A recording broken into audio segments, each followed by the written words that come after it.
Greetings all. This is Live Life Well TV host Robert Landau. I'm here with another episode in our weekly series on this channel called America's Greatest Personalities.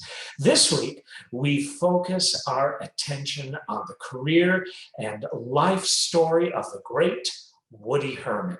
Stay tuned.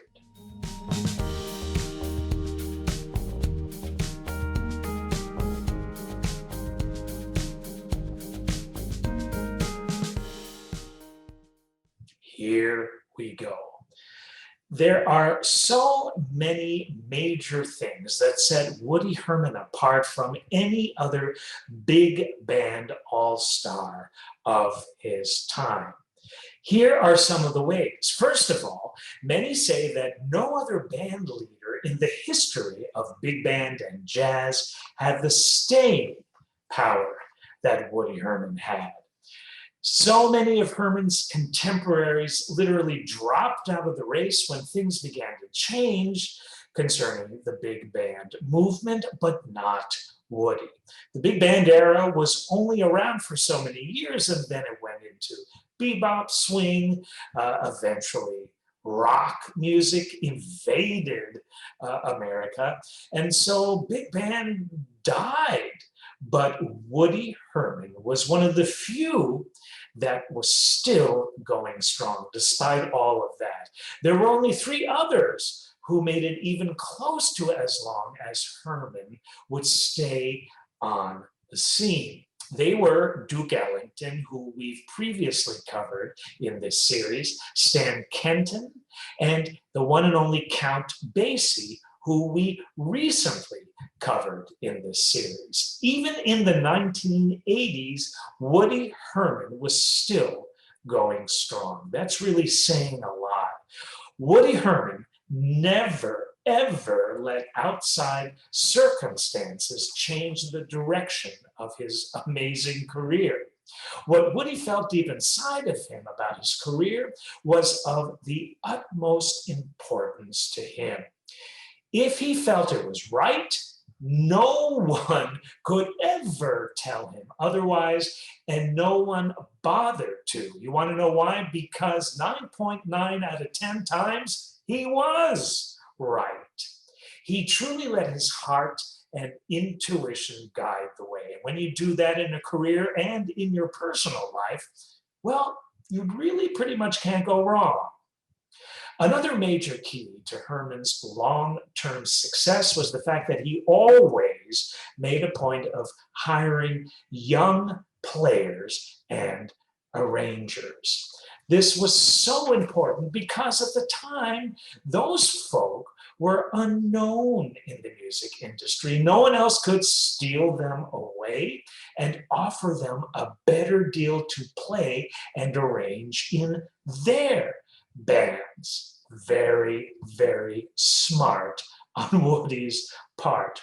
To that end, a prominent music critic once said, and I quote, "Woody had an astonishing capacity to spot talent before it was particularly obvious to anyone else. The list of careers that he either made or advanced is staggering," unquote. Herman would always have his tunes arranged by these specific band members because no one, according to him, knew these guys better. Also, no one, according to him, knew what he wanted than they did. He wisely felt that they were the ones who knew exactly how to handle a solo as well. Woody once said, and I quote, "I was always intrigued from the earliest days of having guys who were in the band write for the band. I think they'll usually come up with better material than an outsider would. And I was always very proud of the fact that we'd have a couple of guys in the sections who'd also arrange. This was the best situation. They were closer to the music than I was in many cases," unquote. Along those lines, another key to Woody's long-lasting, amazing success was the fact that he always wanted his band members to shine. Not him, his band members. Now, how unique is that? He really didn't care about life in the glare of the superstar spotlight. That wasn't him, and that's what he was not in the music industry for. Unlike some of his amazing contemporaries, such as Benny Goodman, Harry James, and Artie Shaw, Herman would let his band members shine. No ego there. Here's another distinctive quality that set Herman apart from his contemporaries. While other band leaders made many good turns hiring male African Americans to play with their ranks, Woody actually took things another step further and hired some of the first females to ever play in big band orchestras. No one, and I mean no one else was willing to take that type of chance for fear of the critical backlash that sometimes, all too often, would ensue. You would go to hear Woody Herman's orchestra as opposed to just going to hear Woody Herman. It was as if Woody was a member of the band as opposed to its glittering, spotlight-filled, shining star. He once said, and I quote, "I call myself more of a coach than a band leader, and my teams win," unquote. I love that. I think you're beginning to get the idea of who Woody Herman was as a true professional artist, but also as a true, honest, non-egotistic filled human being. He deeply cared about his craft. He was passionate about it. All he really wanted to do was have a damn good time playing with his bands. But it took him a while to get to this wonderful place in his career. It all started on May 16th, 1913 in Milwaukee, Wisconsin. Just before silent films would be screened there would often be a skit or two that was performed by up-and-coming actors. These skits would be played out on the stage in front of the movie-going public. Woodrow Charles Herman would often be featured in one of those skits with one of those acting troupes. By the age of 10, after taking music and dance lessons, young Woodrow was performing as often as he could in local theaters. The vaudeville stage was next. He would appear in Chicago, for example, and when he would appear there, he was often called the Boy Wonder for obvious reasons. Woodrow Charles was so very talented and versatile at so many things when it came to performing on the stage.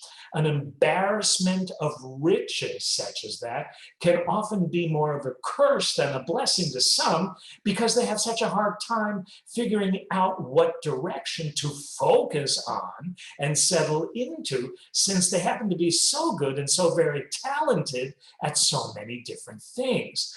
Fortunately, Woody did not have a problem in this regard because even then, he knew exactly what direction would absolutely work and be the best for him. That of a big band jazz musician.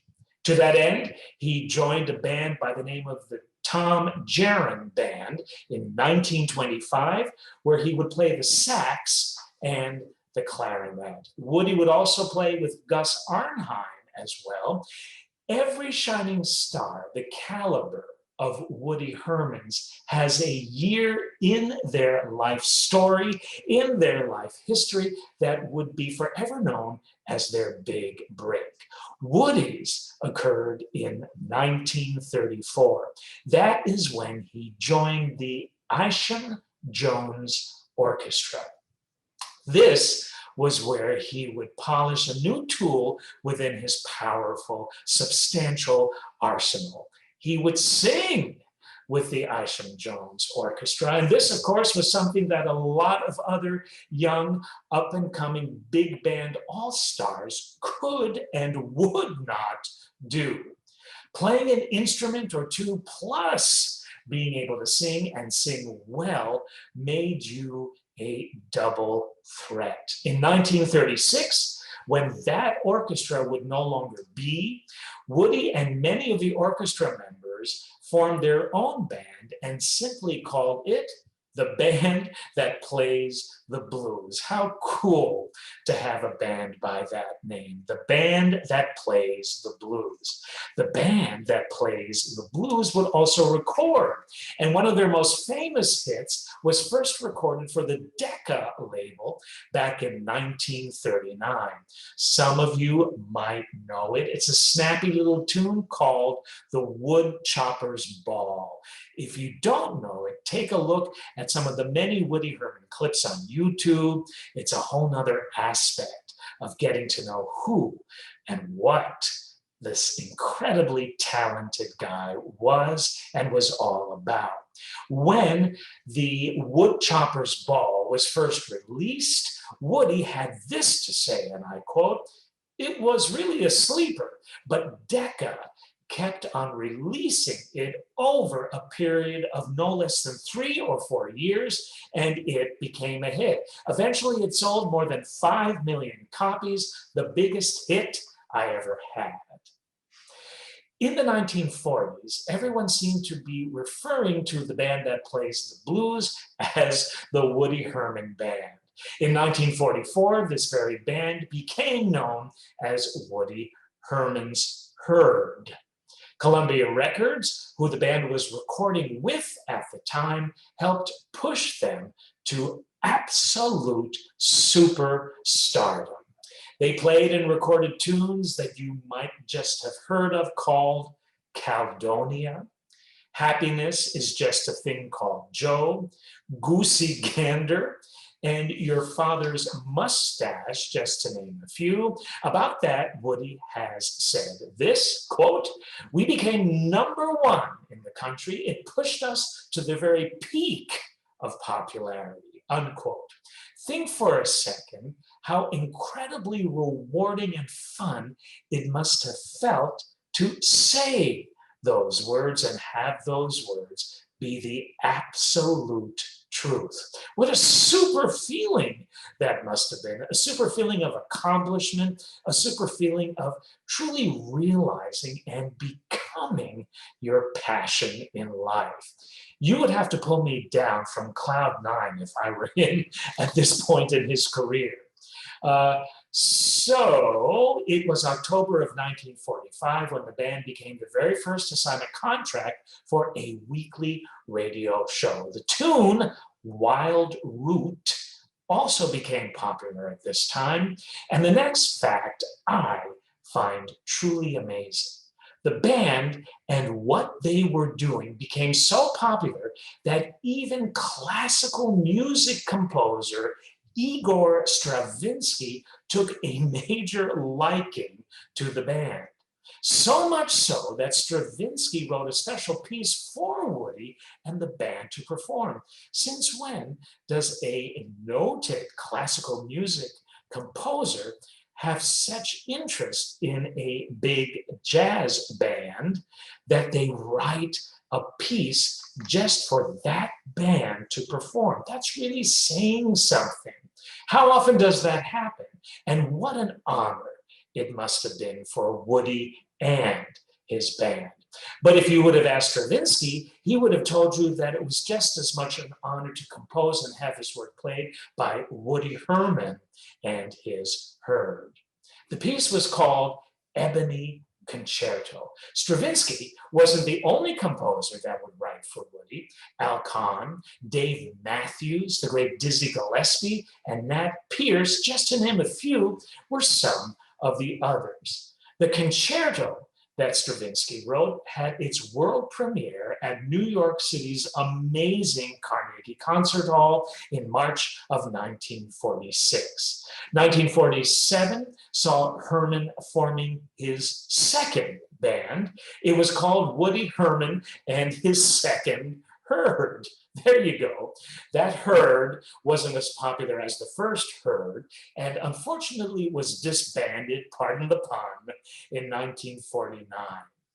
The third herd was formed in 1950 and stayed strong all the way through the 1970s. Unfortunately, Woody's life wasn't as successful at this point in time as his third herd was.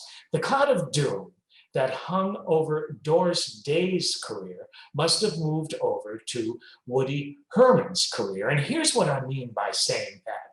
In the 1960s, Woody made the mistake of working with a manager that totally took him to the cleaners, just like Doris Day's did at the time. It turns out that Herman's manager was nothing short of a compulsive gambler. And I think you can fill in the rest of the blanks from here. So much so that one day, a number of years later, Woody would be summoned to appear before the IRS, only to learn that he owed them no less than $1.6 million, all thanks to his inept manager. And that's kind of putting it kindly. Woody would spend the rest of his life trying to pay that huge debt off. 1977 wasn't a very good year for him also, as he injured his leg quite seriously in a car accident. Sadly, Woody would lose his wife to cancer in 1982, and to make matters worse, his house would be auctioned off in 1985, with the proceeds going to, yes, you guessed it, the US government. But fortunately, things weren't always doom and gloom for Woody. He would win numerous Grammy Awards for his recordings. In 1974, the University of Houston's School of Music would lovingly establish something called the Woody Herman Archives. In 1986, no less than 3,000 people would attend a concert that honored Woody's position as a band leader for, get this, no less than 50 years. That is staying power. Unfortunately, the great Woody Herman wouldn't stay with us forever. The world would lose this great guy, the great Woody Herman, on October 29th, 1987, due to congestive heart failure, emphysema, and pneumonia. The great Woody Herman was 74 years young. I'd like to close by saying that every once in a while, someone like Woody Herman is fortunate for us to have come along. Someone who cares so much for their art that they have the sense enough to keep their ego out of it. They let their troops shine. They hire whoever can play the best. They care about what they do more than anything else. They literally live for their art. They breathe and sleep it, nothing more, but certainly nothing less. Woody Herman never worked his art so that it would provide for him. Rather, he just kept doing what he loved doing, and that was making all those wonderful sounds that he made. If you are honest about who you are and what you do when you are in a public position and you love doing what you do and it comes from your heart and not from your head and it's linked to your passion and you want to bless the world and make it a better place by sharing that energy of yourself with everybody else, well, then your audience is enriched, is lifted, and can feel exactly where you're coming from. And we are the ones who can truly say, Thank you, Woody, for being who you were and doing the amazing things from your heart that you allowed yourself to do. For that and that alone has changed the face of music as we know it today. When all is said and done, what you did for us, Mr. Herman, often causes a foot to start tapping and a smile to form on our faces. And that, at least to me, is what music, talent, entertainment, art, and passion, well, what life is all about. With that said, thank you for tuning in. This has been Robert Landau, Live Life Well TV host with another episode of America's Greatest Personalities. Check other previous episodes in this series. There happen to be no less than 51 of them for you to view. And with that, I say, God bless. Thank you for being here.